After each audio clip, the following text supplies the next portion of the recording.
তো বন্ধুরা, এই দেখো আজকে আমাদের বাড়ি একটা অনুষ্ঠান আছে। দিদিমা মারা গেছিলো, ভিডিও দিতে পারিনি, যায়নি বলে। আজকে দিদিমার কাজ শেষ, মানে আজকে ভোজ। তো এই দেখো সবাই খেতে হচ্ছে আমাদের বাড়ি খাওয়া দাওয়া হচ্ছে। এই দেখো বন্ধুরা,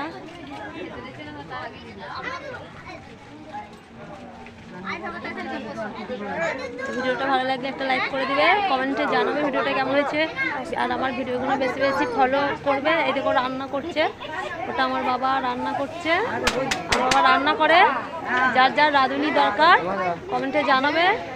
আমার বাবা খুব সুন্দর রান্না করতে পারে, রান্না করে।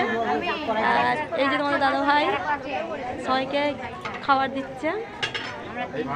তা প্লিজ বন্ধুরা, আমার ভিডিওতে একটু সাপোর্ট করো, আমার ভিডিওটা একটু দেখো, লাইক করো, শেয়ার করো, কমেন্ট করো। তো এই দেখো বন্ধুরা, যে যে রাঁধুনিটাকে দরকার আমাকে কমেন্টে জানাবে। আমার রান্না করতে পারে খুব সুন্দর। ঠিক আছে, ভালো থেকো। এখন সবাইকে খেতে দিচ্ছি। আর এইটা আমার মা, এটা জামাইবু, সবাই এসছে আমাদের বাড়ি, খাওয়া দাওয়া হচ্ছে। লাগবে না তো, এই দেখো সবাই, তার সবাই ভালো থেকো। বেশি বেশি আমার ভিডিওতে একটা লাইক কমেন্ট শেয়ার করে দিও। এখনকার মতন টাটা।